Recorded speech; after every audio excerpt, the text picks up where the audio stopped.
Live from KSAT 12, the news at 5:30 starts right now. First at 5:30, 2 people are dead and 5 others injured following a shooting at a front yard family barbecue over on the city's west side. Our Jonathan Cotto reports San Antonio police are still searching for those suspects tonight. It started as a family barbecue, ended with gunshots, terror, and death. The vehicle drove by and loaded on them about 20, 30 rounds. This was the scene just after 10 p.m. last night in the 2500 block of Patron. We had 7 shot, 2 dead. That's fine. The 2 men killed were 45 and 46 years old. The 5 people injured range in age from 19 to 44.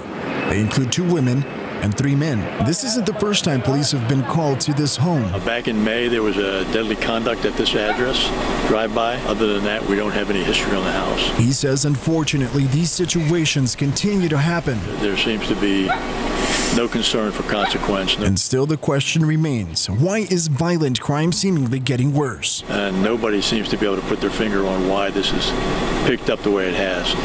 Criminologists, the academics, the police practitioners, nobody seems to have a definitive reason why this is spiking. San Antonio Police Chief William McManus tells us there were about 6 children inside of that home at the time of the shooting. Thankfully, none of those children were hurt, but we do know that some of the victims were brought here to University Hospital and the others were taken to BAMC, and their condition is unknown as of this time. Police continue their search for the persons involved in this shooting. Reporting outside of University Hospital, Jonathan Cotto, KSAT 12 News.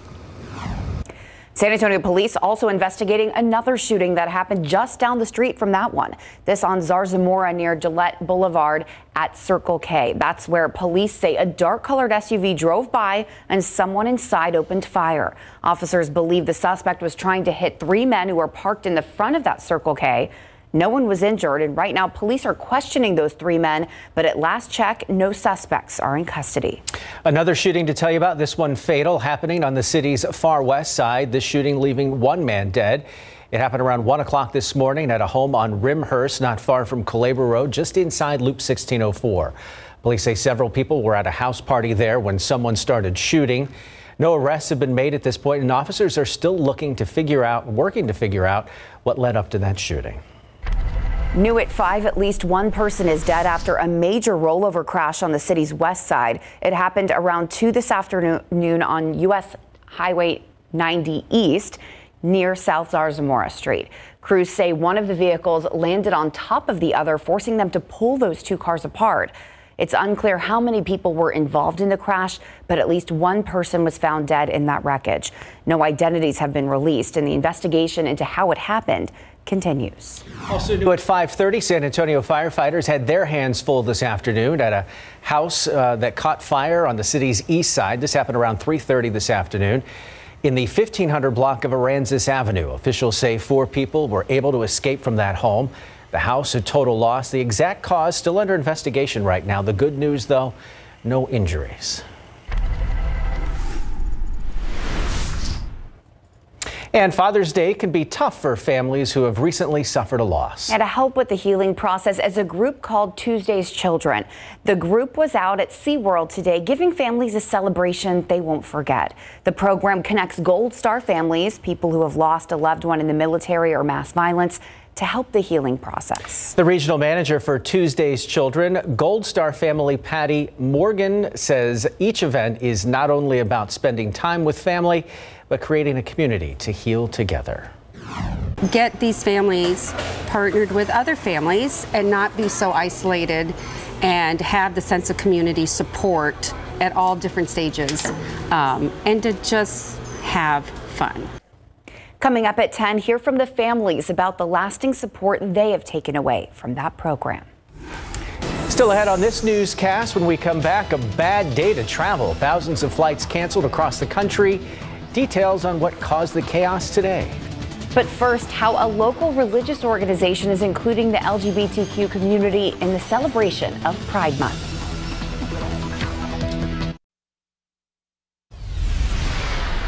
Well, June is Pride Month, and in recognition, local religious groups around San Antonio are welcoming the LGBTQ plus community. Yeah, earlier today, the New Living Spiritual Center held an interfaith gathering. 7 different faith organizations came together to support the LGBTQIA community. The Pride Interfaith Organization has been around since 1984, when the New Living Spiritual Church began.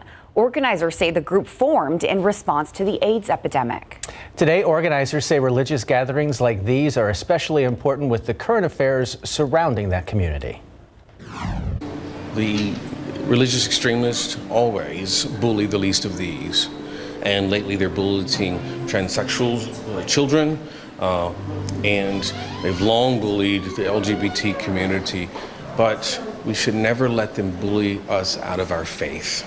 They don't own God or the rights to it, and they don't get to judge who experiences their spirituality in however understanding they choose. And around town today, many of you spent your day giving blood here in San Antonio. The South Texas Blood and Tissue Center held a pop-up blood drive outside the Windcrest United Methodist Church on the city's northeast side. Organizers say before COVID, it was normal to see the bloodmobile in front of the church on Sundays, but of course, that tradition was put on hold for quite a while because of COVID. Now the church says patrons will see this tradition pick back up again.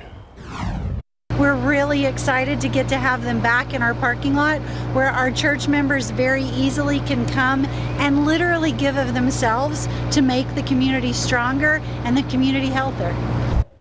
An update from the Texas Blood and Tissue Center. As of Friday, type O blood was at a 2-day supply, far short of the 7 days needed. Overall, San Antonio only has a 4-day supply. So if you'd like to give blood, we have a list of donation locations on our website. Just visit KSAT.com. Well, the latest travel chaos that began with severe weather in the Northeast on Thursday has continued throughout the weekend, with more than 800 U.S. flights canceled and more than 2,400 delayed. It is quite a mess. Staffing shortages continue to plague the airlines as they try to keep up with soaring travel demand. Here's ABC's KSAT with the details.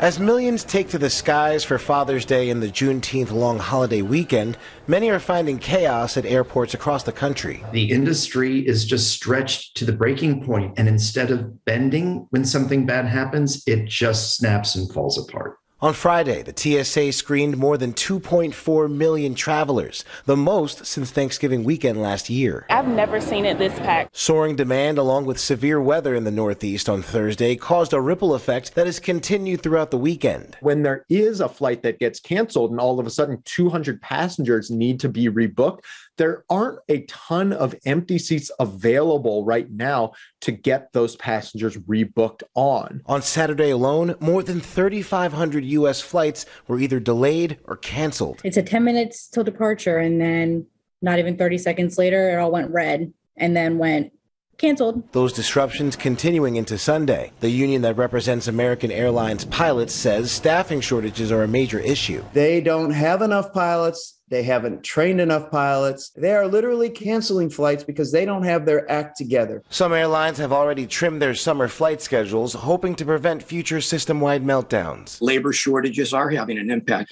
because if there are delays or cancellations, flight crews time out because they can only be on the clock for so long. KSAT, ABC News, Washington.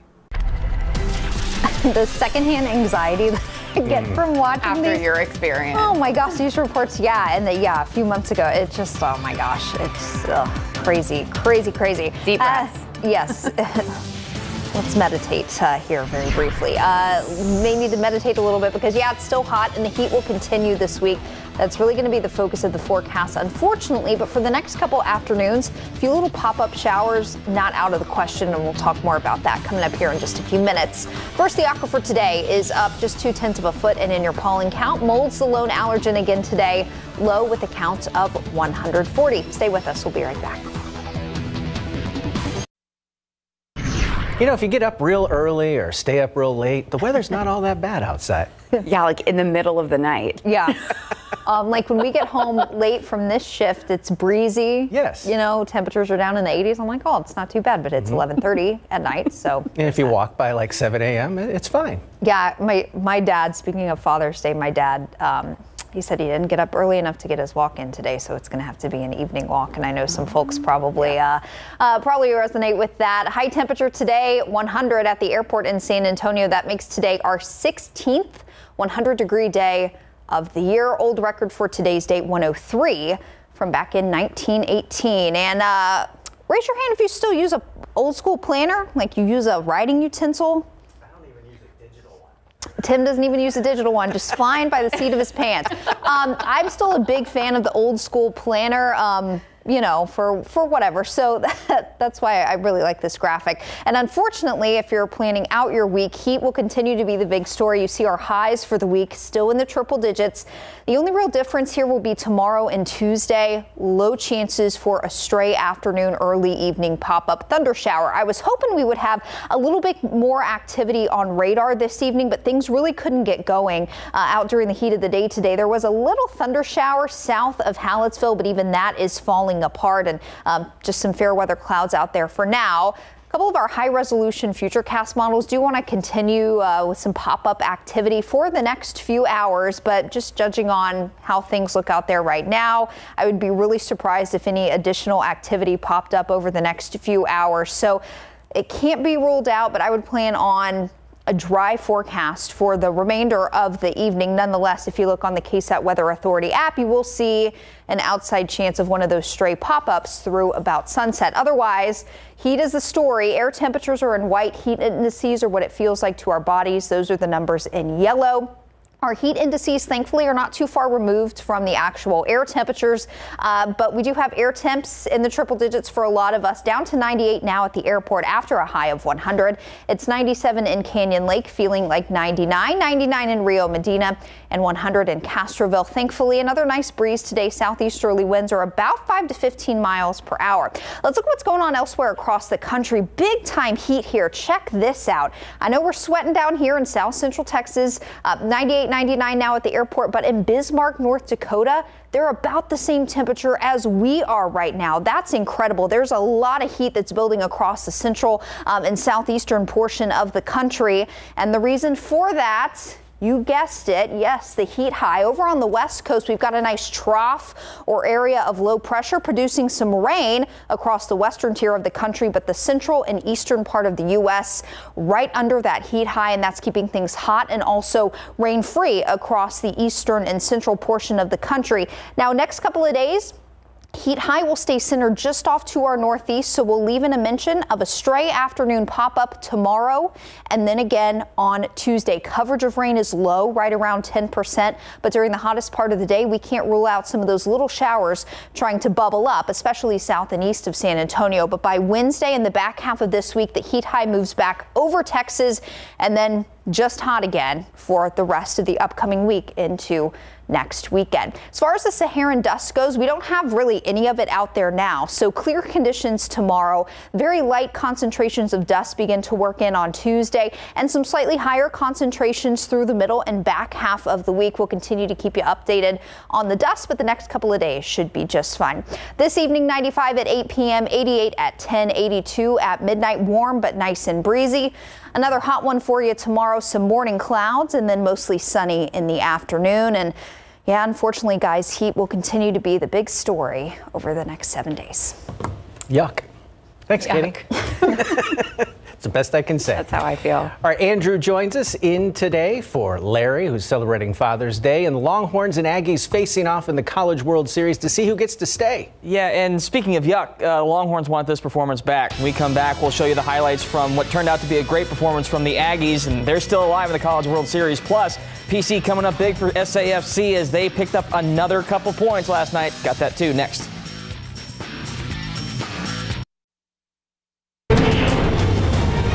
The biggest rivalry in the Lone Star State takes center stage in Omaha for the College World Series. Texas versus Texas A&M in the losers bracket. Winner stays alive, loser goes home. Longhorns jump out quickly this afternoon, top of the second. Douglas Hoda III out of Bernie High School pulls a double down the left field line. Dylan Campbell scores, and it's 2-0 Texas. A&M answers right back in the bottom of the frame, though, thanks to another Bernie kid. Champion zone Jordan Thompson skies one to left, and that's going to find a gap. Troy Clonch heads home, and we're tied at 2. Inning not over yet, though. A few batters later, Trevor Werner steps up and drives a base hit into left center. Thompson scores along with Brett Minich. A&M vaults ahead 4-2, and that ends up being all the run support they would need. Thompson finished the game 2 for 2 with 2 runs and 2 RBI, and the magical season for A&M continues. They knock off the Longhorns 10-2 to remain alive in the College World Series. So the Aggies will face either Notre Dame or Oklahoma in another elimination game Tuesday at 1 p.m. The Fighting Irish play the Sooners in just a couple minutes here at 6 p.m. The loser will then face A&M. Say hello to the little Tigers fan here. Rangers on the road taking a swing against Detroit this afternoon. Doesn't take long for Texas to get on the board here. Second at bat of the game, and Corey Seager sends one on out of here. Solo shot makes it 1-0 Rangers. After giving up a 3-run homer in the bottom of the inning, Texas claws their way back into this one. Adelise Garcia rips a base hit into the left. Marcus Semien scores, and we're all tied at 3. But the Tigers score the final 4 runs of the game, and the Rangers fall 7-3 to settle for a series split. For the first time this season, San Antonio FC settled for a draw. Last night, the Alamo City Club finished in a 1-1 tie with Oakland Roots SC, so they remain in second in the Western Conference standings, 2 points behind Colorado Springs Switchbacks. After conceding the first goal in the 29th minute of play, Samuel Adeniran tallied the equalizer in stoppage time of the first half off a great feed from PC. That marked PC's 3rd assist in the last 2 matches. Coach Marcina pushed PC to take more control of the offense. He asked me to play a little bit forward, try to help the guys to score goals, to assist the guys, and I think that the last 2 games I did a good job. I have 3 assists and 4 goals, so yeah, I try to improve myself too every single game. San Antonio FC next heads to Colorado to face the Switchbacks in a showdown between the top 2 teams in the West. Kickoff is set for 8 p.m. on Friday. Pro football coverage powered by Davis Law Firm. With organized team activities and minicamp practices officially in the rearview mirror, the countdown is on for Cowboys training camp in late July. But before the team hops on a plane and heads to Oxnard, California, they have to navigate a 5-week hiatus. It appears like this year's Dial squad knows how to take care of themselves. Quarterback Dak Prescott, running back Ezekiel Elliott, and defensive end DeMarcus Lawrence all appeared to be in great physical condition throughout OTAs. Head coach Mike McCarthy knows his team wants to start the 2022 season on the right foot. Most guys are staying here. I mean, we're very fortunate to have an incredible training facility and, the love of the city of Dallas. So just more people will be here in town than I think I can recall in my time, in this league over the last 3 decades. So, and that's a great, that's a great way to go. So they won't be too far away. And I think today with the coaches having the extra time to spend with the rookies in their one-on-one, we feel really good about every guy's individual plan. Meanwhile, the Houston Texans report for training camp on July 29th and will hit the field for 2-a-days right out of the gates on the 30th. Quarterback Davis Mills enters this year as the starter right from the get-go. He started at 11 games last year and finished with a rookie franchise record 2,664 passing yards. And he's got a good relationship with his new offensive coordinator. Pep Hamilton was promoted to OC this year after serving as the passing game coordinator and quarterbacks coach in 2021. What kind of jump does Hamilton expect to see from Mills in year 2? Well, you expect from year 1 to year 2, just any player, any quarterback in particular, to have a better sense of NFL defense. And that's going to allow him to process information faster and ultimately make better decisions or be more consistent in making good decisions. Hamilton is known for his tight end-based offenses. He wants to have a balanced attack with a solid ground game this season. He's definitely going to have an advantage on the experience. Like you said, he has a lot of fights. He's been in there with the best at 115. So, I'm expecting a lot of tricks, a lot of power, but that's why we're here in Riverside getting ready for the fight. Every day we take it step by step and we work on the game plan. Bam Rodriguez is coming home today to prepare to defend his world title belt here in San Antonio. He'll be joined by Lanier grad Rick Medina on the DAZN broadcast this coming Saturday. We'll have your Fight Week preview tonight on Instant Replay. Plus, Greg will break down the good, the bad, and the ugly as the Spurs enter the NBA draft later this week. Should the Spurs use every one of their draft picks or mix it up a bit and trade a few around to get some established talent? The sports guys discuss that tonight on IR right after the night beat. And we are back after the break. All right. right, another look at your Monday. 76 in the morning, warm, muggy, and some clouds, and then mostly sunny and hot in the afternoon. Pretty good breeze tomorrow. Southeasterly winds 10 to 20 miles per hour. And for the next couple afternoons, can't rule out a stray pop-up. Keep your fingers crossed. Otherwise, hot through the next week, guys. Buckling into triple digits for sure, basically. Yes, we are. That is all of our time now. Thanks for watching. We'll see you back here tonight on the Night Beat. Have a good evening and happy Father's Day to all the dads out there, including Tim.